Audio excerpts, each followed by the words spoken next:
자, 암기법의 종류가 이제 12가지가 나오거든요. 12가지인데 자세하게 다 설명 안 드릴게요. 왜냐면 이제 이런 것들이 있구나 라는 거를 아시고 이것이 저희 키드문 그다음에 이미지 암기법에 다 녹아 들어가 있어요. 예, 그래서 이런 거구나 이런 정도만 아시면 되겠습니다. 자, 먼저 룸 암기법이라고 하는 건데요. 자, 이게 뭐냐면 룸이 이제 영어로 공간이죠. 공간. 자, 이 공간에서 공간을 활용하는 거예요. 자, 여러분들이 집이 있으시잖아요. 현관문을 딱 열고 들어갔을 때 거실이 있다고 생각해 볼게요. 거실이 있었을 때, 자, 오른쪽부터 이렇게 돌아가면서 어떤 물건들이 있잖아요. 뭐 예를 들면 TV가 있고 뭐 소파가 있고 이렇게 물건들이 있죠. 네, 오른쪽으로 이렇게 돌아가면서 그 거실에 있는 그 물건들 한번 생각을 해보세요. 그 중에서 자 신발을 처음 오른쪽 처음에 있는 그 위에 올려놔 보세요. 신발을 예를 들면 TV다. TV면 TV 위에 이렇게 올려놓는 거예요. 자, 다음 사과를 그 다음 뭐 소파면 소파 올려놓으세요. 그 다음 소화기를 그 다음 옆에 뭐 내려놓든지 올려놓든지. 자, 그 다음에 시계를 그 다음 옆에. 자, 그 다음에 가방을 그 다음 옆에다가 놓을게요. 자, 이렇게 공간, 이미지를 떠올리면서 그 공간에다가 위치시켜 놓은 거예요. 자, 그래서 그거를 이제 기억을 하는 거거든요. 자, 그 기억을 하는 것이 룸 암기법인데 이게 엄청나게 이제 효과적이에요. 자, 왜냐하면 사람의 이제 뇌는 좌뇌와 이제 우뇌로 이루어져 있는데요. 우뇌라고 하는 것은 그 이미지, 그림 이런 거를 좀 기억을 하거든요. 그리고 좌뇌는 뭐 계산, 글자 이런 것들이에요. 그래서 여러분들이 그 우뇌를 활용해서 암기를 하시면 훨씬 효과적이에요. 오래 기억에 남습니다. 자, 그걸 여러분들이 실생활에서도 많이 겪으셨어요. 뭐냐면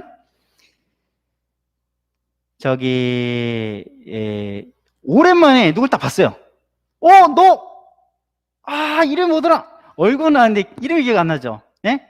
예, 그게 바로 우뇌, 그 이미지, 사진은 오래 기억을 하는 거예요. 그죠? 그리고 오래전에 영화를 봤다. 근데 그 대사는 생각 안 나는데 그 장면은 생각나죠? 대사는 잘 생각 안 나는데. 물론 명대사는 생각이 나기도 하지만 그게 이미지는 오래 기억을 하는 거예요. 우뇌.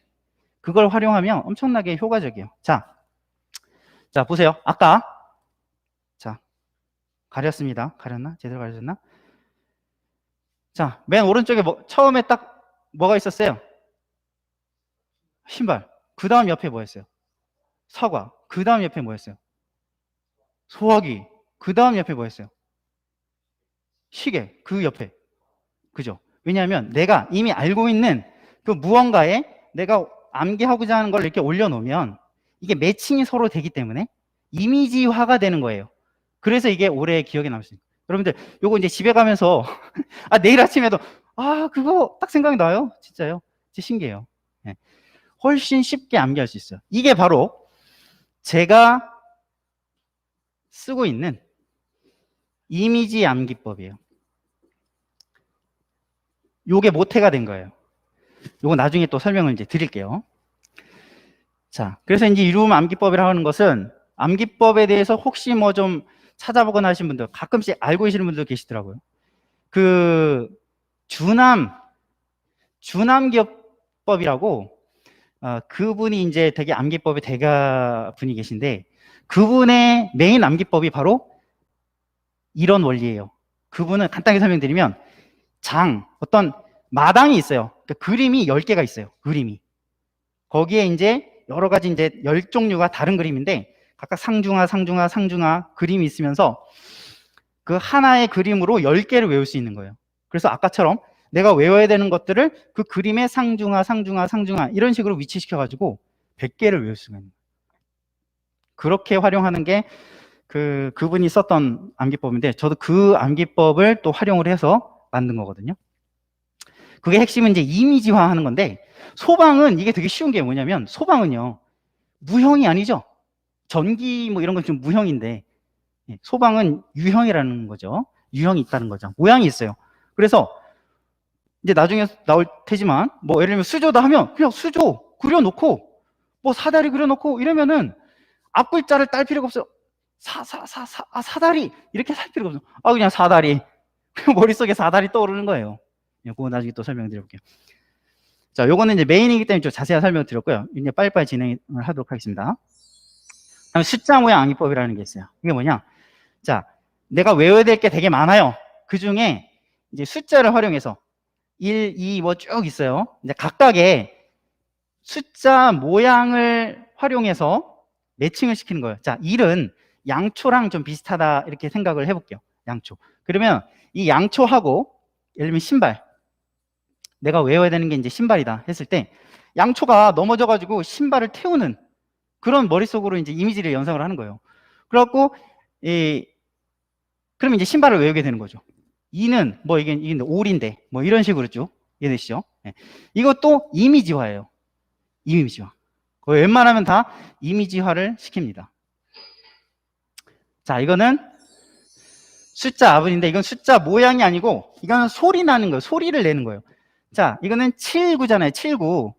79를 우리말로 이제 친구로 바꾸는 거죠. 그러니까 숫자 입으로 소리 내는 그 아분, 그 말을 가지고 조금 바꿔 변형해가지고 어떤 사물을 이렇게 만들어가지고 그걸 매칭을 시키는 거죠. 왜냐하면 이 숫자를 외우는 게 어렵잖아요. 숫자가.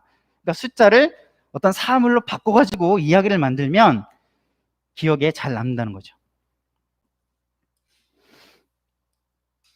자, 철자 암기법. 아까 숫자였죠. 철자. D, 뭐 A, B, C, D 쭉 해가지고 각각의 알파벳에 아까 1은 양초 이렇게 모양을 만든 것처럼 이거는 D는 뭐 디자이너 이렇게 미리 만들어 놓은 거죠. 그리고 이 디자이너 플러스 내가 뭐 가방을 외워야 된다. 그러면 디자이너가 가방을 디자인했다. 이런 식으로 하는 거예요. 그러면은 A부터 쭉 해갖고 여러 가지 외워야 될 것들을 요거에 매칭시켜서 할 수 있다. 또는 이건 영어지만 예를 들면 그럼 뭐 예를 들면 가랑비를 예를 들면 이제 뭐 옷이다. 그러면 가랑비에 옷이 젖었다. 이런 식으로 매칭을 시킨다는 거죠. 네, 그러면 기억에 오래 남을 수 있다. 자, 암기법. 이거는요. 자, 이것도 우리 이제 많이 이제 쓰는데 교통하면은 좀 막연하잖아요. 그죠? 형상이 없잖아요. 이걸 형상화 시켜야 돼요. 자동차 하면 이제 교통이 생각나는 거죠. 네, 이런 식으로 우리 이제 암기법에도 이게 이제 최대한 이미지화 시키려고 해요. 구체화 시켜야 돼요. 그래야지 이 사물로 된 게 이미지화 돼서 그게 기억에 오래 남는 거예요. 자, 그 다음에 첨부 암기법인데, 자, 김천택이라는 이 단어를 외워야 돼요. 그러면 이게 사람 이름 같으니까 좀 외우기 어렵잖아요. 거기에 이제 시를 붙여서 김천택 씨, 김천에 있는 택시다. 그럼 훨씬 기억에 잘 남는다 이거죠. 네. 이런 것도 활용을 하고 있고요. 다음 유상어 암기법. 이제 영어단은 이제 룰러를 이제 외워야 된다. 그럼 이제 룰러가 이제 약간 눌러랑 이제 발음이 비슷하잖아요. 그러면은 이제 이 뜻이 지배자잖아요. 지배자는 누른다. 네. 이렇게 연결시키는 거죠. 유사음. 다음 추경암기법. 예를 들면 국제수지라는 단어를 외워야 된다. 그랬을 때 국제수지 너무 좀 어렵잖아요. 그거를 이제 국수로 하는 국수 이런 식으로.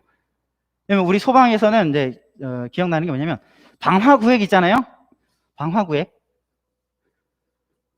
방화구획이 많이 나오잖아요. 그럼 방화구획을 어떻게 하냐면 이제 방구로 하는 거 방구로. 그래가지고 방화구획 이제 거기서 계단실에서 방구를 꼈다. 뭐 이런 식으로. 그런 식으로 이제 축약 암기법을 활용을 할 수가 있습니다. 동응이음. 자, 수도가 이제 중심도시라는 뜻도 있고 수도물이라는 뜻도 있죠. 이런 것들이 있을 때 예를 들면 이제 수도를 외워야 되는데 이게 이제 좀 말을 만드는 과정에서 이걸로 하면 말이 안 된다 했을 땐 수도물 수도로 바꿔서 이야기를 만드는 그런 것도 활용을 하고 있고요. 분석암기법. 자, 법상족이라는 어떤 그 단어를 외워야 된다 했을 때 좀 말이 어렵잖아요. 근데 이거를 이제 분석을 해보는 거예요. 이게 불교의 한 종파인데, 자, 법보다 위에 있는 종파 해가지고 이렇게 기억을 한다는 거죠. 쉽게 얘기하면 이제 분석법 이런 것도 활용을 하고 있고요. 과장암기법. 냉장고하고 소고기를 이제 외워야 된다 했을 때 냉장고에 황소가 들어가 있다. 그 머릿속으로 이미지 상상해 보세요. 웃기잖아요. 황당하고. 예, 그런 식으로 좀 과장해서. 그러니까 지금 이제 나중에 또 소개를 드릴 텐데 우리 그 소담비 그 암기법 책에 보면은 지금 구매하셔가지고 공부하신 분들 계실 텐데요. 그런 것들 많을 거예요. 약간 좀 더럽다. 뭐 더러운 얘기를 이렇게 많이 하냐. 또는 뭐 너무 잔인하다. 그리고 너무 좀 그 표현이 너무 과격하다. 이런 것들이 좀 많이 있을 거예요. 그게 왜 그러냐면 그런 게 아니라 너무 평이하면 기억이 안 난다는 거죠. 네? 냉장고에 소고기가 들어있다. 이게 너무 평이한 거예요. 이거 과장해서 냉장고에 황소가 들어가 있다. 이걸 머릿속으로 연상을 해보는 거죠. 이 기억에 쉽게 남아요. 이것도 마찬가지예요. 굴뚝에서 연기가 난다. 너무 평이해요. 굴뚝이 담배를 피우고 있다. 머릿속으로 상상을 해보는 거. 굴뚝이 담배를 피우고 있네. 네, 이런 식으로 이제 암기법에 그런 것들 많아요. 특히나 이제 점거 항목에 보면은 그 변형, 손상 뭐 이런 것도 이제 나오거든요. 변성, 손상, 탈락 뭐 이런 거. 그러니까 꼭 변이 나와가지고 죄송한 말씀이지만 똥얘기가 많이 나와요. 예. 하지만 좀 더럽게 느껴지지만 그럴 때 이게 오래 기억에 남을 수 있는 겁니다. 그래서 이 12가지 암기법들이 고스란히 이제 녹아있다라고 보시면 돼요. 이런 것들을 활용해서 자기 나름대로의 암기법을 만드셔도 되고 하지만 추천드리지 않아요. 왜냐면 너무 시간이 오래 걸려요. 시간이 남아돈다 하시는 분들 그렇게 하셔도 좋고 제일 좋은 거는 자기가 만든 암기법이 제일 좋아요. 그런데 아까도 말씀드렸지만 어떻게 만들어야 될지도 잘 모르고 그리고 만드는데 너무 시간이 오래 걸린다는 거죠. 네. 그렇기 때문에 남이 해놓은 거를 내 걸로 소화하는 게 그게 빠른 방법일 수도 있어요. 예.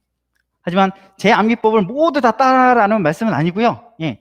자기 암기법이 더 좋다 생각하시면 그거 활용하셔서 더 추가하시고 이렇게 업그레이드 해나가시면 되겠습니다.